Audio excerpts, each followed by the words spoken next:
Mga masasaya.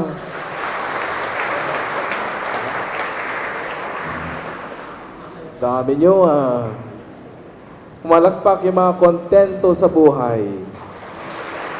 Diba? Pumalakpak yung gusto nang pumunta kay Lord.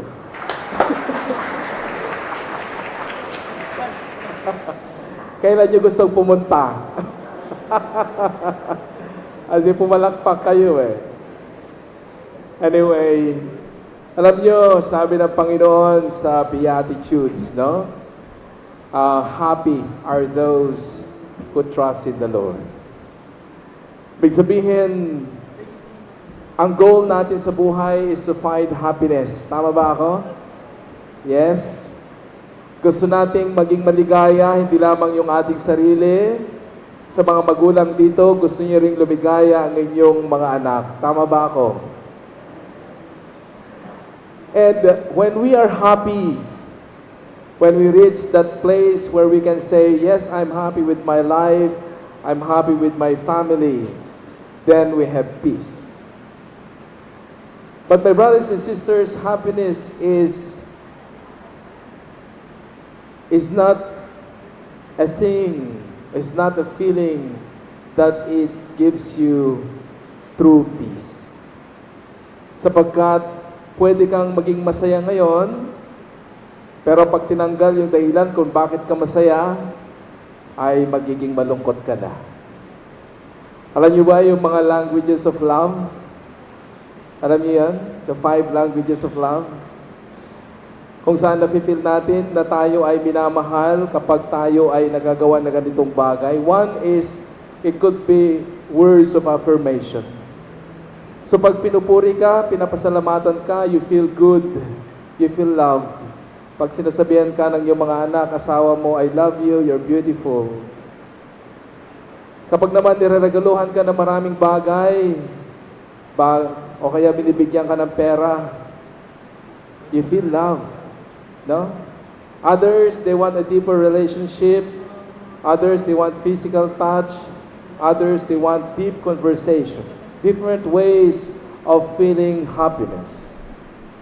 Pero, the question here is, are you really contented with your life?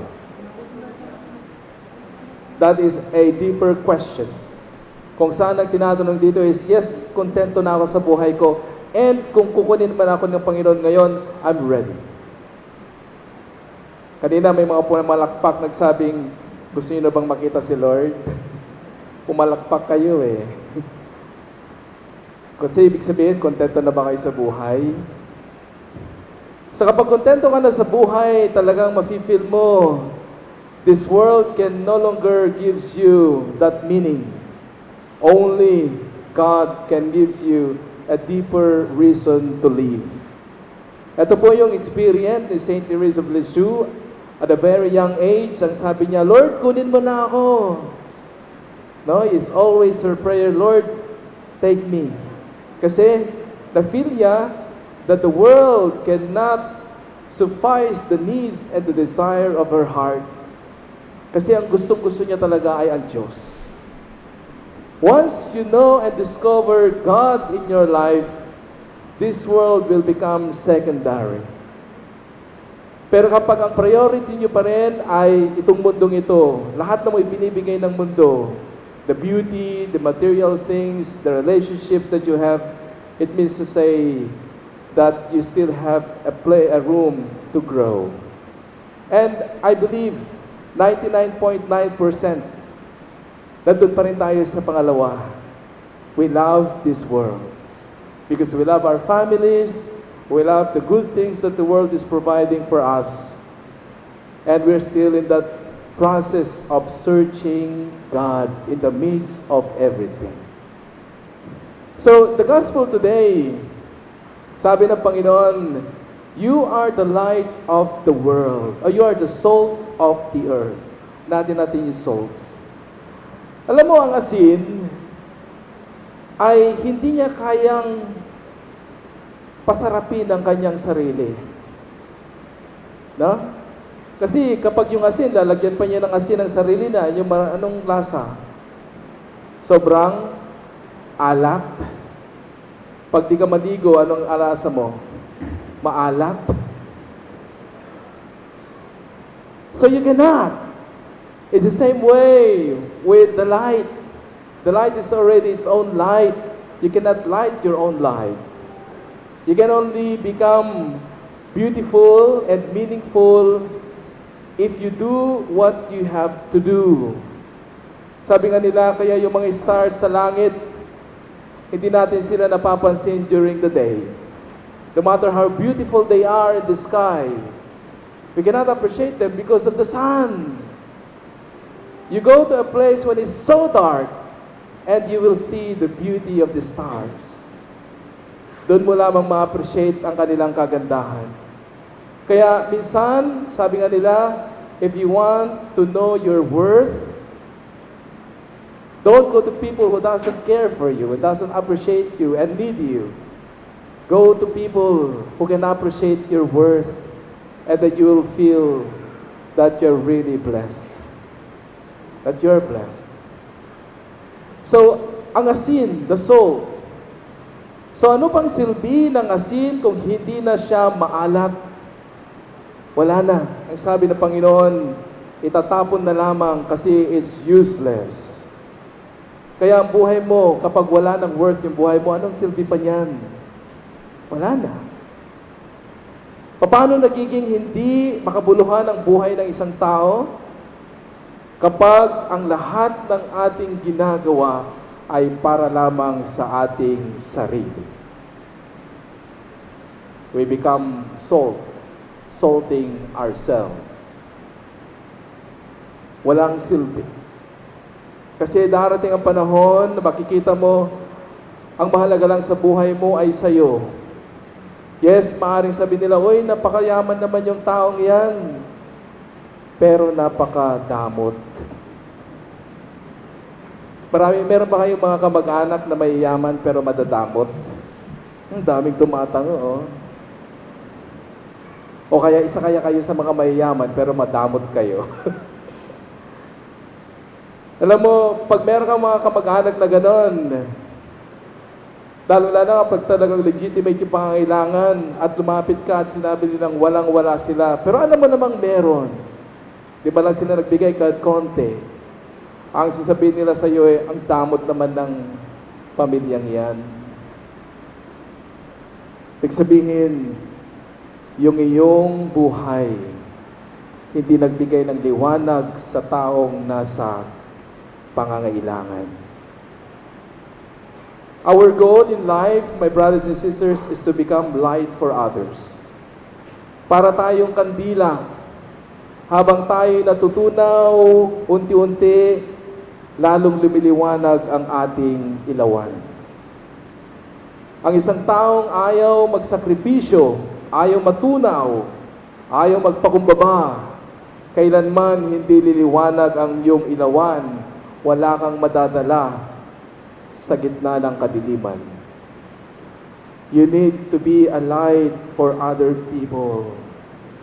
And the only way that you can do that is to get your light from the source of light.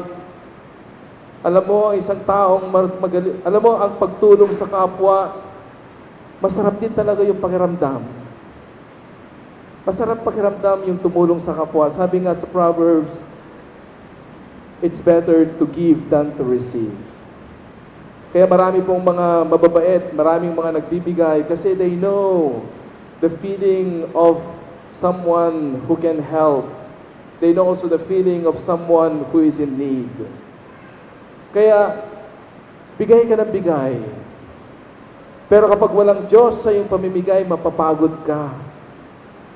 Naranasan niyo na ba yun? Napagod dahil sa kabibigay?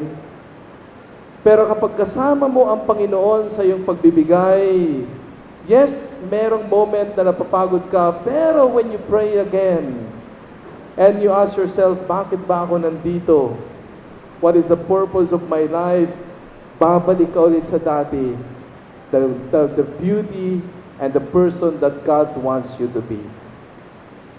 Pero kapag ikaw ay walang Diyos, pag napagod ka na, titigil ka na, at susuko ka na. We need God to give us that spirit to be able to renew that desire to help other people. Bakit po tayo naging magandang buhay? Ako ay hindi ko akalain na ako'y makakatapos ng college. Kasi my parents are very poor. Pero sa tulong ng isang pari, ako'y nakatapos ng college. Not my family, but this priest.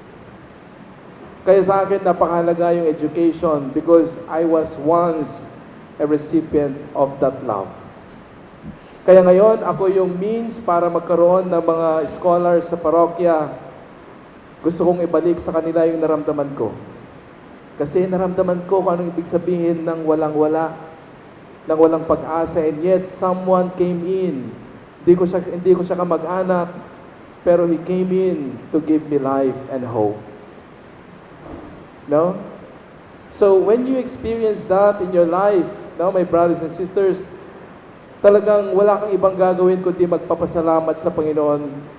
Para bang sinasabi niya na, now you have the light, give light to other people. And when we do that, we will feel happiness and contentment.